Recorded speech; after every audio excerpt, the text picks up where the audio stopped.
The launching ceremony to signal its realization was hosted on Wednesday, September 15, 2022. This means Dominica stands ready to transform agriculture to achieve its target of a $700 million contribution to the gross domestic product. Government has begun putting measures in place to achieve that goal. One of the measures is the construction of a national multi-purpose agro-processing facility.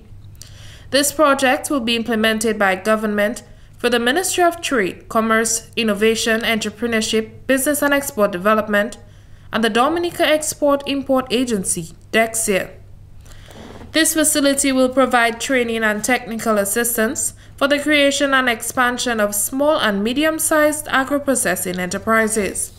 Permanent Secretary in the Ministry of Trade, Commerce, Innovation, Entrepreneurship, Business and Export Development, Mrs. Margaret Rudet Baptist, was the representative of Honorable Ian Douglas. She says the project will foster a resilient, sustainable, gender-responsive and social inclusive roadmap for establishing a modern facility. This project is expected to bear 4 outputs, namely a sustainability plan, a layout design for the agro-processing facility, structural designs for the agro-processing facility, and a resource mobilization plan. The components of this project have been well thought out and put together in hopes that the weaknesses in the sector will be addressed. Mrs. Rudet Baptist says this project is critical to the development of Dominica's agriculture industry.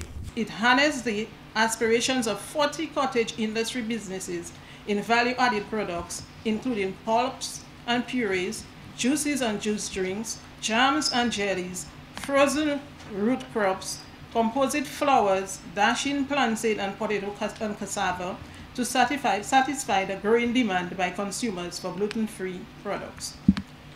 I invite you to see the objectives of this program as a holistic one, delivering solutions for multi, fruit and root crop processing, understanding the seasonality of supply while addressing the realities of absorbing gluts in production supply.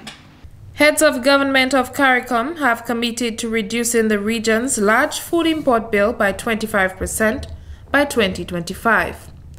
The implementation of the CARICOM Agri-Food System Strategy in the member states is expected to help achieve this target by giving special attention to priority crops and products such as poultry, corn, soya, meat, such as goat, sheep and beef, rice and niche vegetables, which are highly imported products in the region. The construction of this national multi-purpose agro-processing facility will assist in attaining CARICOM's goal while transforming Dominica's economy. I am indeed confident in CDB's ability to deliver a well-informed and workable plan for implementation. Thus far, they have proven to be a regional institution with steadfast commitment to island states' development and economic advancement. This has undoubtedly been signaling their commitment to sustain and increasingly collaborate with the government of Dominica to attain key social, economic, environmental, and institutional targets. Their commitment with the several interventions with a cross-section of interest in Dominica goes to demonstrate their dedication for our beloved nation. The ministry has also put in place a series of consultancies to benefit engineers, architects, and management consultants. Concurrent with the development of the sustainability plan, a consultant will be engaged to design and implement a stakeholder mobilization process to secure stakeholder buy-in and support for the project. In particular, stakeholder mobilization will be focused on securing farmers' commitment to necessary issues required for the sustainability of the processing facility.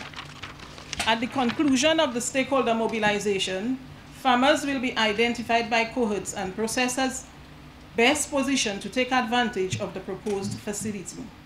The stakeholder mobilization will also identify any gaps among key participants in the proposed value chain and develop an initial program to close these gaps. This project is one of 2 agro-processing initiatives in Dominica being funded by the 11th European Development Fund through the Economic Partnership Agreement (EPA) and the CARICOM Single Market and Economy (CSME) standby facility for capacity building. This project is one of 25 currently approved for implementation by the standby facility, and launches at a time when many of our countries are continuing to face setbacks caused by the pandemic and other global challenges, such as supply side constraints, as well as higher prices for food and fuel. By underscoring the agro-processing industry as an important vehicle for socioeconomic development, we are directly contributing to national plans for repositioning the agricultural sector as a key driver of economic stability that safeguards rural livelihoods and quality competitiveness. Head of Cooperation, the delegation of the European Union to Barbados, Eastern Caribbean States, the OACS and CARIFORUM, Mr. David Mogolon, has commended stakeholders for the initiation of this project. The project being launched today will develop a comprehensive proposal for the establishment of a national multipurpose agro-processing facility here in Dominica. The project is expected to foster inclusive and sustainable economic growth, as mentioned earlier on, and development through improvements in Dominica's agri-food system, infrastructure, and quality standards. These improvements will come through capacity building and equipping of stakeholders and actors of Dominica's agricultural value chain. This initiative will aid in balancing the elimination of food wastage by transforming fresh to process, while increasing the opportunity for multiple product application. It will also enhance foreign exchange and product value. Alia Martin for the Government Information Service.